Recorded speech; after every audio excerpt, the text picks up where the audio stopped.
a estar relacionado con el reflejo tricipital, el tríceps braquial y extensores de los dedos y muñeca.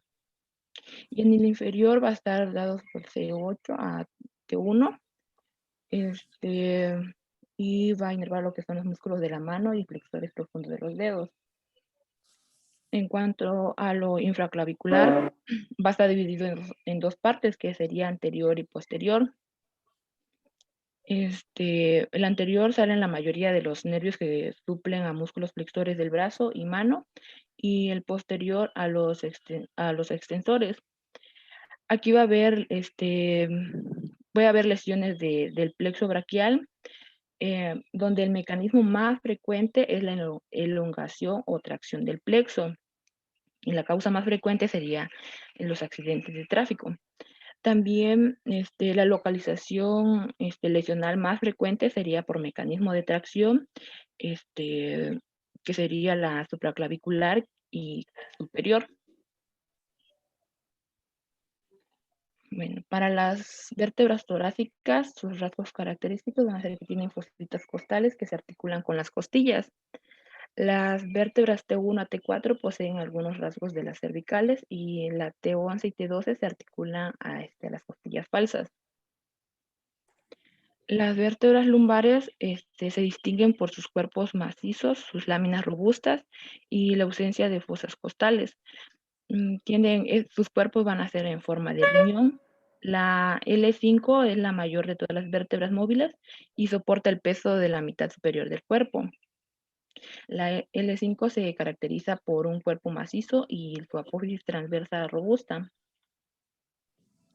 En cuanto al hueso sacro, este es un hueso corto, impar, central, simétrico, oblicuo, compuesto por 5 piezas soldadas en forma de pirámides cuadrangular. Este va a presentar una base, un vértice y 4 caras. Se encuentra debajo de la vértebra L5 y encima del coxis, y contribuye a formar la columna vertebral y la pelvis. Su función principal es transmitir el peso del cuerpo a la cintura pélvica.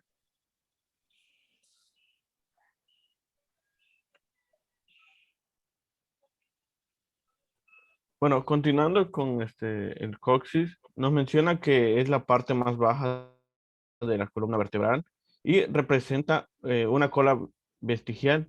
De ahí el término común de rabadilla. Consta de 3 o más huesos pequeños fusionados, entre 3 a 5 vértebras separadas o fusionadas constituyen al coxis. Siguiente, por favor.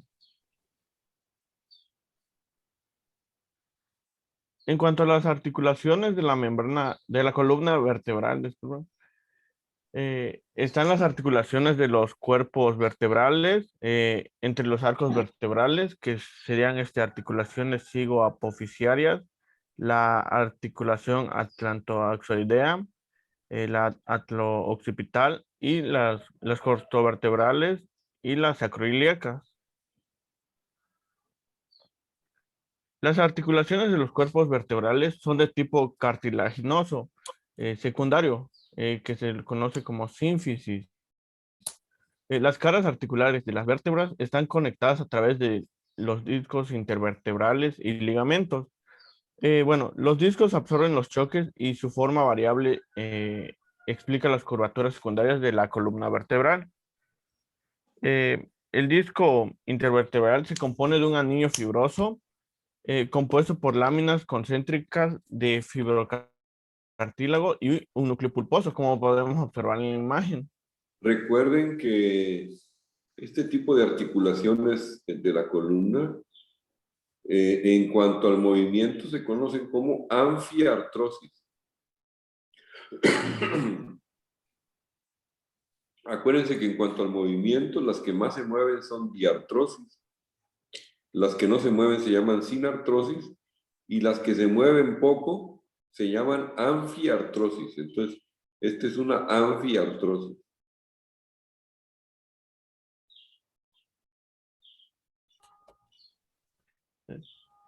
Bueno, en cuanto a las articulaciones vertebrales completas, están compuestas por 7 ligamentos.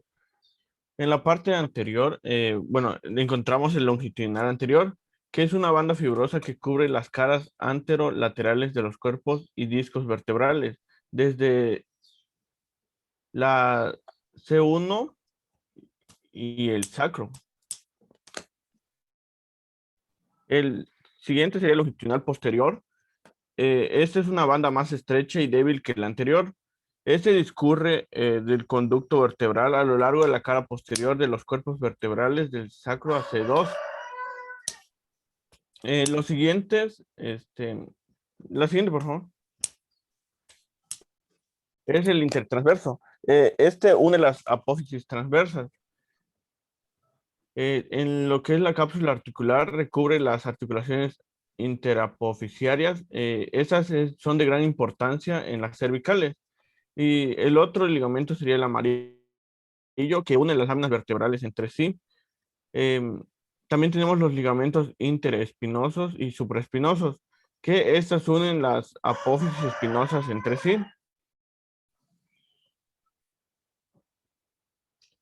En cuanto a los movimientos de la columna vertebral, nos menciona que la movilidad de la columna obedece a la capacidad de compresión y la elasticidad de los discos intervertebrales, así como los movimientos de la columna vertebral consisten en flexión lateral y rotación, también conocida como torsión. Los movimientos de la columna, bueno, de las vértebras adyacentes se lleva a cabo sobre los núcleos pulposos que son elásticos de los discos intervertebrales y las articulaciones interapofisiarias.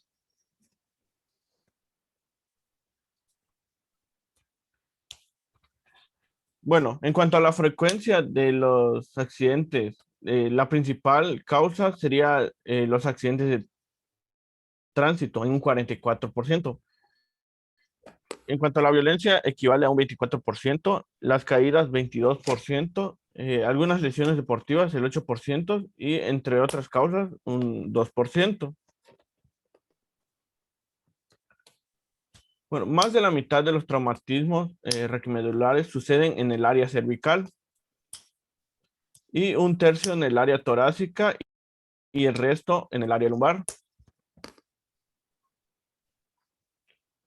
En cuanto a las fracturas de la columna vertebral, las zonas en las cuales se producen mayor frecuencia las lesiones traumáticas son en las que tienen mayor movilidad. Los movimientos de la columna cervical y lumbar son más libres que del resto de la columna. La flexión de la columna vertebral es máxima en la región cervical. Por esto es que hay mayor frecuencia de lesiones traumáticas en esta área. La extensión de la columna vertebral se acentúa principalmente en la región lumbar y la flexión lateral de la columna vertebral es máxima en las regiones cervicales y lumbares. Bueno, en cuanto a los mecanismos de lesión, están el de flexión y rotación, compresión directa, oscillamiento y extensión. Ahora les vamos a explicar cada uno.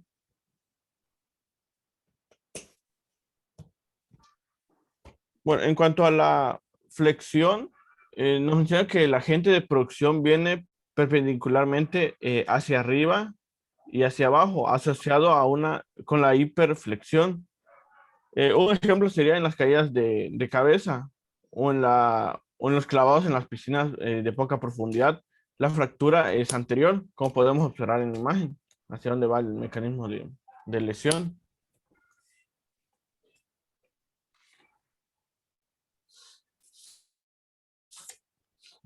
En cuanto a la flexión y rotación, nos menciona que el agente traumatizante viene de arriba, abajo y de atrás hacia adelante, es decir, en sentido oblicuo.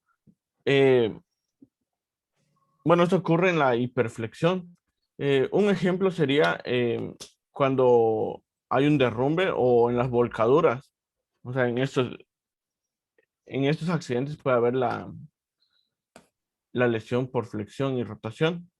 En cuanto a la compresión directa o cizallamiento, En este, el agente traumatizante viene en sentido horizontal.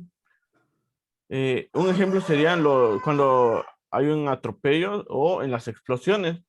Y podemos observar en la imagen cómo es la compresión, o sea, como tal, que va en sentido horizontal. En cuanto a la extensión, en esta existe una hiperextensión brusca, como en las contracturas musculares violentas, eh, como serían en la enfermedad del tétano, los opistótonos, serían contracciones bruscas. Siguiente, por favor.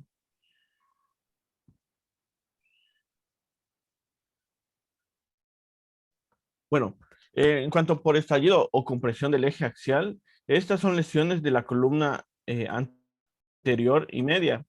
La lesión neurológica casi es siempre incompleta. Si la fractura por estallido no produjo daño neurológico, el tratamiento consiste en reposo en cama de 3 a 4 semanas para luego permitir la deambulación. En cuanto a la flexión, distracción, esta se le conoce como lesión de Chains. Se lesionan las columnas media y posterior. Pueden ser una lesión discoligamentaria o puede ser mixta. En cuanto a las fracturas o luxaciones por flexión, rotación, son lesiones de las tres columnas y su tratamiento es quirúrgico.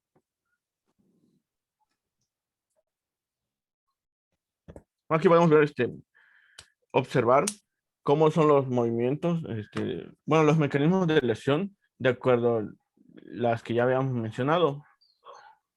Bueno, el primero sería distracción, que va, si se dan cuenta, el disco, bueno, se rompe como tal. A ver, voy a ver si puedo seleccionar.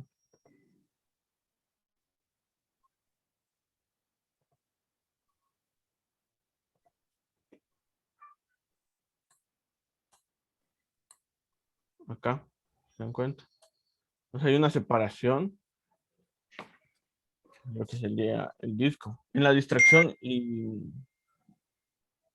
extensión, igual aquí se encuentra lo que es la lesión. En la extensión, si se dan cuenta, o sea, hay una separación de lo que sería el disco. Aquí entre la vértebra C6, C6 y 7. En cuanto a la extensión y la compresión, igual hay una lesión en la que hay acá entre las 5 y las 6. O sea, disminuye, digamos, el calibre del disco. En la compresión se va hacia los lados.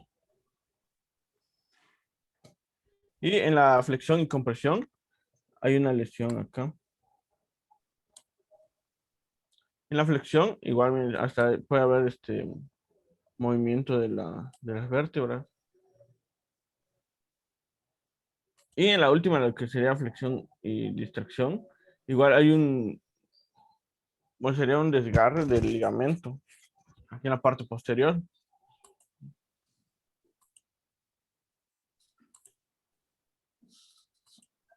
Ajá. Ya, siguiente, por favor.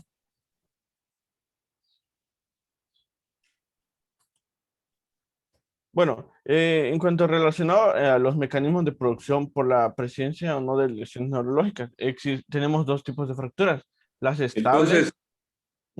Entonces recuerden que cuando tengamos una lesión de la columna, va a ser muy importante que cuando hagamos el diagnóstico le pongamos si tiene o no lesión neurológica.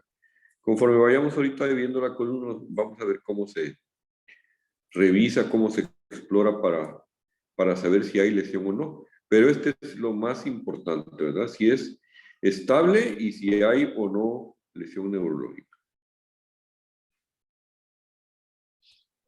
Bueno, en cuanto a las fracturas estables, nos menciona que presentan fracturas con depresión en el borde anterior superior, el cual compromete solamente a la columna anterior y son denominadas fracturas en cuña. En cuanto a las inestables, esas comprometen a la columna media y posterior, que generalmente se asocia con lesiones neurológicas y se denominan a estas como fracturas conminutas. Bueno, También pueden dividirse con o sin lesión neurológica, independientemente de su estabilidad o inestabilidad. Ujú. Siguiente, por favor. En cuanto a los estudios de imagen, en estas se requieren radiografías, ya sea en proyección anteroposterior, lateral y oblicua. También nos podemos ayudar con una tomografía simple o tridimensional. También nos es útil la resonancia magnética, ya sea simple o contrastada, o en dado caso la electromiografía.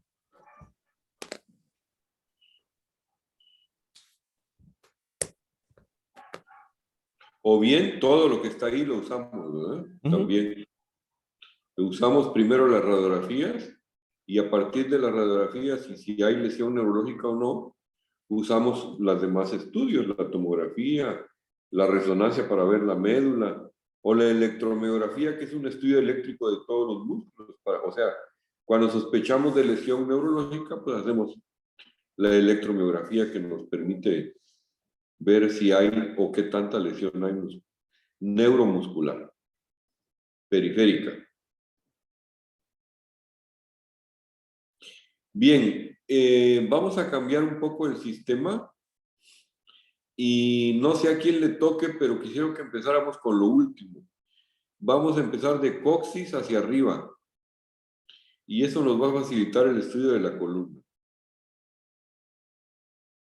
Entonces, por favor, empezamos de coxis hacia arriba y se van a dar cuenta más adelante por qué les digo que nos facilita las cosas. Más abajo, al final.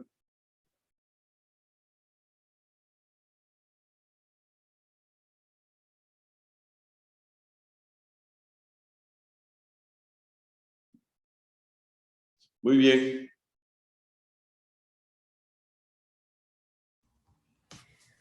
Bueno, vamos a continuar con el tema, lo que son las fracturas de coxis. Pues estas van a ser las causas más comunes de este tipo. Las fracturas de coxis van a ser las más comunes. Este tipo de lesión, por lo regular, se van a deber hacia caídas hacia atrás, como se ve en la imagen, sobre una superficie dura, como en un piso resbaloso. Los síntomas que van a presentar, pues van a ser hematomas en la parte baja de la columna, dolor al sentarse o ejercer presión sobre el coxis. Bueno, doctor, no sé si estoy bien, pero estuve investigando un poco y pues me encontré que habían otros factores que incrementaban lo que era la fractura del coxis. En este encontré lo que es el género en lo que son las mujeres, por lo que tienen la pelvis un poco más ancha, la edad avanzada, osteoporosis, un bajo consumo de vitamina D y calcio, lo que son enfermedades congénitas y pues la práctica de algunas actividades y deportes de riesgos. Claro, sí, adelante. Siguiente, por favor.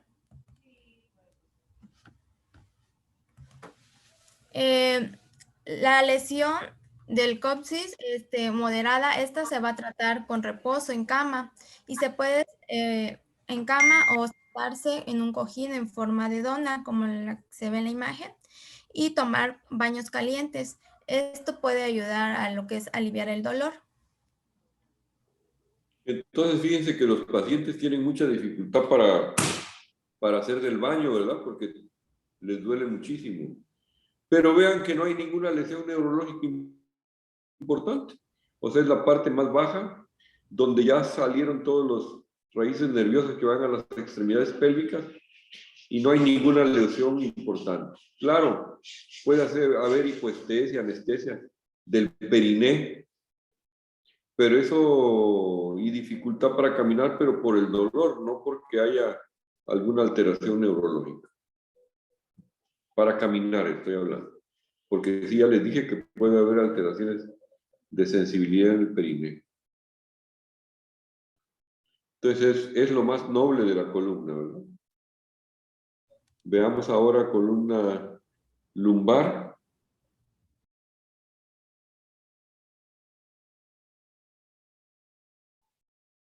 Más abajito. No, ese está más arriba, más abajo.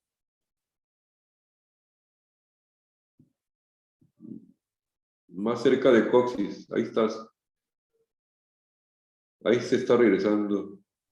Despacio, vamos más adelante. Más adelante. Más adelante.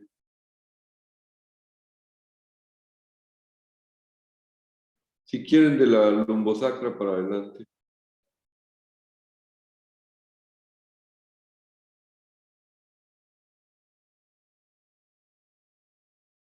La anterior creo que decía lumbosacra. Eso, ahí está. De ahí para adelante.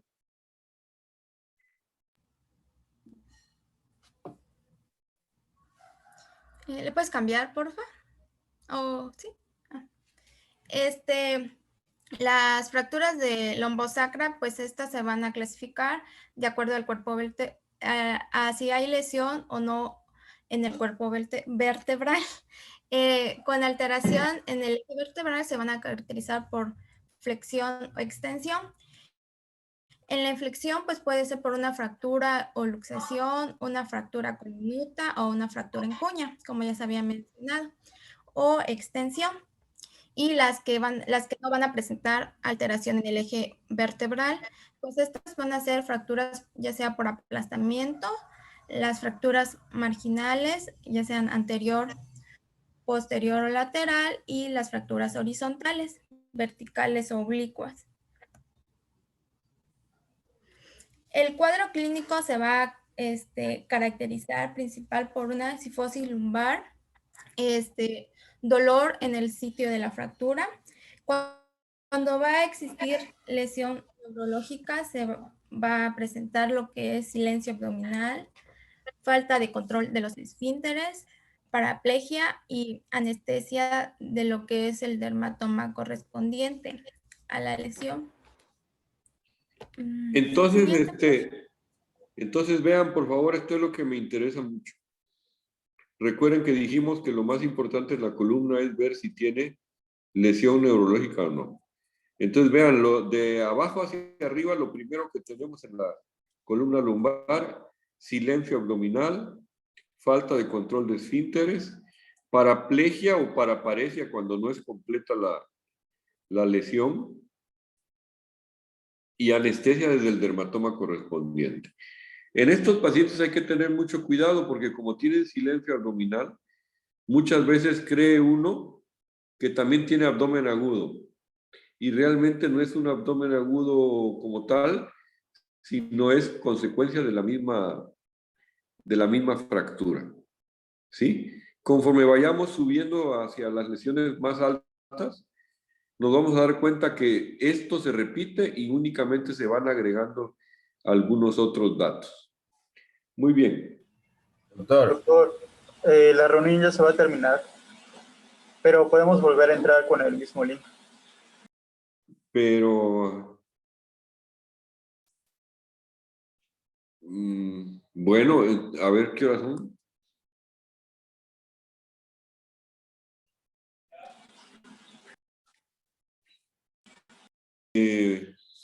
Entonces, ¿ya se acabó o qué hacemos? Son las 8:45. Si quiere, volvemos a entrar. Podemos volver a entrar.